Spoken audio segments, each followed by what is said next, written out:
and Jody. Rita of the Brunett Corporation. Yes. Yes. It's a very large A corporation. large corporation. Yes. And your business was preparing siblings. That was your parents' Yes. position. I was the for oldest. the church service. Yes. Correct? I was the oldest girl, and so I had 11 younger brothers and sisters to Just 11. to take care of. So I was very responsible. Are you proud of your charges today? Oh my goodness, yes. And I love them all dearly, I know. even if they picked on me. Because you were the oldest. Well, yeah, but I was the shortest. Are you a graduate of St. Ambrose? No, I'm a graduate of St. Joseph Academy. Oh, wow. Well, Because with so many children, how could your parents afford that?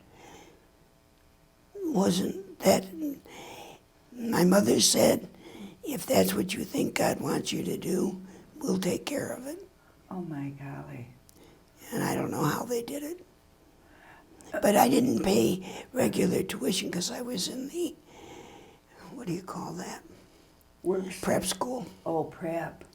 Oh. I was young when I gave my bones to God.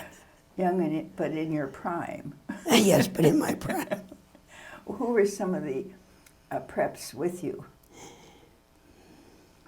Mary Henry, Mary Lou Lutheran, Francis Geetline. And what about, There's some behind us, Diane Odette. oh, Diane Odette, yes. Yeah. We've been friends for years. For several Several years, several So generations. how long was the prep How long were you service? I mean, prep? preparation. Well, we finished high school in 2 years, and we did that by going to school all summer. And like I came on July 2nd out of 8th grade, and we had every course for high school from that day till the day school started at the academy. But we had finished all of the first year. Okay. Latin, history, whatever. Who was your director? What sister? Sister Corrine. Going back to your family, what were the religious practices you had in the house? Because you ended up with, the family ended up with 4 religious, as I recall. 5. 5? Oh. 4 nuns and a priest, who's so- now an archbishop. Yes. He's very ill. Alex, correct? Alex. Yes. My parents taught us prayers from the time that we could carry a sentence, with the Our Father and the Hail Mary. Did you kneel down for the rosary every night? We didn't necessarily kneel down, but we said the rosary. That started later on when we could get enough kids to sit quietly enough to do it. But my mother was one who had such a tremendous faith in God because we were very poor. In my early days, we were very poor. And I can remember one time when we didn't have enough food for the evening meal. So we had bread soaked in milk and cooked with sugar. And that was our meal. And it was good. We didn't complain. And nourishing. And nourishing. Milk, she was very strong on you have to drink milk. We used to get 18 quarts Oh my golly. of milk. Well, we all love milk. We drank milk like it was going out of style. Do you still drink milk? No, I can't. Oh, I'm not allowed now. end of story. Pardon? End of story. End of story. So who are the women in your family, your sisters, that entered after you? My sister Ann entered after me. She was here for 28 years, Wow. and I was very sad when she left. And she died about 3 years later. What was her religious name, Rita? Rita Margaret. And then the next year, Rita Gerard entered, Rose, and she stayed for 18 years. And 5 years later, I think it was about 5 years later, my sister Mary entered, and she only stayed for 7 years. Oh, she didn't make the They- top they- rating there. Yeah, you know. But Anne and Rose and Mary, Rita Margaret, Rita yes. Gerard, and Rita Michael. And Rita Cecile, present here today. Raymond. Raymond Cecile. Was Raymond your father's name? Yeah, Raymond was my father's name. A wonderful, wonderful man. Way ahead of his time. What Because was his work at that he time? was a plumber. And He made 25 cents an hour oh, Lordy. before the unions came in. When the unions came in, then we began to have a decent salary. Oh my, and that was gold. Yes. And I can remember times when my mother was down to a dime, and that was it. And that, you were born at the end of the Depression also, so there were still Right. those effects. There's three of us born at that time, because Ray and Alec were born during the Depression too. And that was very hard for my mom and dad, because my dad couldn't get regular labor. Sure. But He one of wasn't them, alone either, was he? pardon? He wasn't alone either. Oh no, Yeah. no.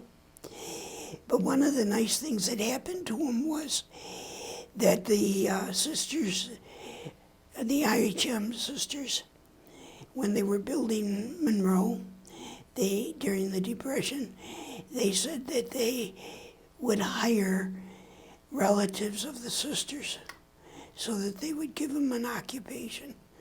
And so my dad traveled from Detroit to Monroe Without the highways and freeways we have today. on Monday and came back on Friday night and did that for a couple years. And his sister was an IHM. Anybody in my family before me was an IHM And why did you change the pattern? because I had Dominicans at school, Where? St. Ambrose, and they were a wonderful, wonderful group of women. Did you have a favorite? Yeah. I loved Sister Johnine. Oh, She yeah. taught me English in 7th grade, and I loved Sister Catherine Joseph, who was my teacher in 8th grade. I haven't heard the name Sister Johnine for so long. I know. She was peppy, wasn't she? She was peppy Yes. in her day, and she was very, I liked her because she let me do a lot of stuff at the board. Finally. I was Because always you were too, the smartest in the class. that's I was what- always too short to reach the board. So you stood on it? No. You just raised your I hand? just raised my hand. She had me go to the board and diagram the act of faith. Oh my God. Well, that takes a few brain cells to do that. It did. But I You loved, still diagram it in your head. but I loved English, and I loved her, and she just brought out every spark in me. Well, besides the 4 Dominicans, your brother became a diocesan priest? Is Yes. that true? I had 2 brothers, I had 3 brothers that went to the seminary. But my brother Bill was there for high school and beginning of college, and then he decided that wasn't for him. And my brother John went to the Franciscans, and he was there for high school. And he had difficulty with the studies. So he decided that might not be his real calling. I'm sure you are proud of Alex. Well, yes. I'm very proud of Alec. He has done a lot of work for the church. And he did a lot of ecumenical work, especially with the Jewish and with the Anglican and with the Lutheran. Where is he living today? He's living in an assisted living in Seattle. Seattle. That was his last That was his appointment, wasn't it? Yeah. Is that when he became Archbishop? Yes, Yeah. when he went to When he went to Seattle. Seattle. Well, there are so few of our sisters who had a brother bishop. I know Linda Bevilacqua had a... And but that was an uncle, though, Lee wasn't it? Cooney. Lee Cooney and Mother Gerald Yeah, and Rita Brunett. yeah. He was Bishop of Montana. He was a Detroit diocesan priest. Yes. But they needed someone to come to Montana because they had always had their own, but it was a very small group of people because it was a mission territory. Yeah. Wow. Beautiful, beautiful. I loved to go and stay with him, and I always visited him. But he's quite sick now, is that it? He's very sick now. Because of age? No, it's a kind of a funny story because when he was 75, they have to write their letter. And he wrote his letter Of retirement. of retirement to the Pope and said, but he felt so good that he didn't think he was ready to retire, but he was doing this obligation. And the Pope wrote back a nunc et tunc, Okay. which means I accept this now for later. All right. Interpreted. Do it as long as you can. Do it as long as you can. And he left them there until he got a bishop to take care of, where was he? It's okay. I can't remember. Anyway, Montana, he went to Montana, and that's when he was made a bishop. And he loved it. He couldn't help loving the blue sky country. Oh, my. It just is awesome. Well, Sister Raymond Cecile, what turned out to be your favorite mission? I loved them all. I thought for sure you would say Precious Blood. No. No, I think when I did hospital work, I liked that a lot. After I got my counseling degree, then I enjoyed doing what I was doing. Where did you get your counseling degree? Xavier University in Cincinnati. So you didn't mind leaving the classroom? No, not really, because I started out doing a little of both. Counseling in the morning, teaching in the afternoon. So I got a little bit of both in. But eventually, a little known story, I wanted to become Sister, sorry, lost the word. Yeah. I wanted to become a monastery. Oh, contemplative. Contemplative sister. A real nun. Yeah, well, so to speak. And so I was preparing to do that. And I realized that I needed a little more background and training. And so I asked for a year off. And I got the year off. And I went to Canada, and I audited classes, theology classes, and I kind of just grew. And I got some good counseling and everything, and I decided contemplative life was not exactly what I wanted. I was happier where I was because I love people. I know. And so, that's a part of me. But if the contemplative part is up to me to provide, and we have the ability to do that. So I thought that's a good balance. So I came back. Thank God. Thank God. Well, somewhere along the line, you had an operation in Toledo, correct? Yes. Is that when your voice was affected? Yeah, that's when they cut the vocal cord by mistake. Oh, my. Well, how long ago was that? 1982. Oh, my. Haven't been able to talk right since. I couldn't talk the first year at all. And then they tried a Teflon implant. And then I had surgery for the next 5 years on my throat. And they've never been able to. Well, you do amazingly well. So have you been in Maria since the 80s? Since 2000. 2000. That's long enough. Yeah, 7. I was a young lady when I came in here. So where did you go with this disability? Well, at the time I was working in the Diocese of Toledo, and I had just arranged with the television company to let us do a series. I was doing grief work and work with divorced and widowed and separated. And we had a number of groups, very live all the way around in the parishes. We tried to get the parish to look to them. And it was a good program, and everybody said so.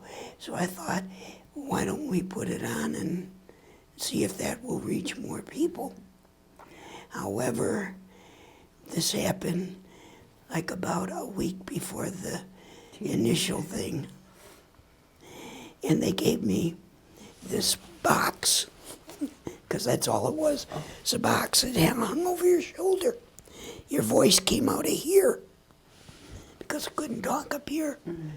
So you had a little thing, and people would come and they would talk to me, and I'd talk back, and they'd be looking for, where's your voice? It was coming from the box down there. It was mostly about grief and... Well, it was mostly about grief and, what the church's teachings were and what was available to them, Would I be correct in saying that Toledo's a second home for you? You're very correct, it is. You made many, many friends there, didn't you? Yes, lifetime friends. Mm-hmm. I had a ball. And the people who knew you did too. Well, we had a group of women, mothers of children that I had, and we had a prayer group that met once a week at lunchtime and prayed together, and those became very close friends. And the places that I taught in Toledo were very important to me, because I had freedoms that I could, like, make a special retreat, different things like that. I could branch out.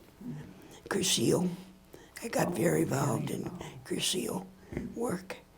That really met a need at the time, didn't it? Pardon? It met a need. Yes, it did. Yes. Very much so. And so, also, since most people by then knew that I had this large family, I would get calls every now and then from people who have never had a break from their family. Would you have experience? Would you come and sit with our children while we go away? Oh, no wonder. It's So, a second home. So I've been to a number of places to sit with the children. In the, What would you say are some of your blessings today? some of my blessings. Some of my blessings are the disabilities I have. And there are blessings. Go further on that. Why do you consider your disabilities a blessing? Because they're special gifts. Not everybody has them, but they're special gifts. And that's the way I think of them. And I also know that God loved his son a whole lot. Like, Yes. a whole lot. Oh, yes. And look what he did to him. Yeah, wow. You know, he had the Some crucifixion meditation. and all of it. So I figure God must love me a lot. Well, that's a very good conclusion. Well, Did you ever, through your years as an Adrian Dominican sister, did you ever teach or serve outside the Ohio and Michigan area? Ohio, well, not Toledo, different places in Ohio. And I did teach in Detroit. I taught pre-GED in the public school system. What a nice experience. It was very nice. It was the people didn't understand what a sister was. And they wanted to know, why was I teaching them? Why you were teaching them. Yeah, because all the sisters that they knew, they were mostly not Catholic. Oh. All the sisters they knew taught in those rich schools. Oh, my. And so why was I teaching them? Oh. I loved it. That was stunning. It was Yes. like, Yes. yeah, it was awesome. But that was a special gift. Rita, you know, out in our beautiful cemetery, if we were to have headstones and you could choose what you would want on your headstones that would describe you or your, you know, your philosophy or your outlook on life, what might you put? What few words? What few words? Oh, I don't know if Not the cusp. that does it right there. Okay, few words. I would just say she was blessed by God. Beautiful. And I would add at the bottom, and she loved everyone who crossed her path. I do. I love people. Beautiful I gift. just love them. Beautiful gift. That is a special Yeah. gift. One last thing. Who, when you look back at your life, who inspired you the most, or you found most fascinating? Oh, I forgot her name. Is it a nun? Yeah. Mm-hmm. It was one of my early superiors. Not Sister James Margaret. No, Well, it was before that. we- Cyril Joseph. Oh, I love that woman dearly. She was just wonderful. And she probably, really inspired me more. Sister Johnine, Sister Catherine Joseph, those people were good. Sister Jane Payette. I mean, you were very fortunate to have those women in your life. Yes, well, you have women in your life, and you make of it yes. Amen. what you, want to make of it. If I may have the final word, Go ahead and see if you can get it in. Well, thank you for your time this morning. And you lighten my heart every time I see you. Thank you. So for Thank you. that blessing for me, I give you my blessing too. Thank you, Jody. God bless you. Wonderful.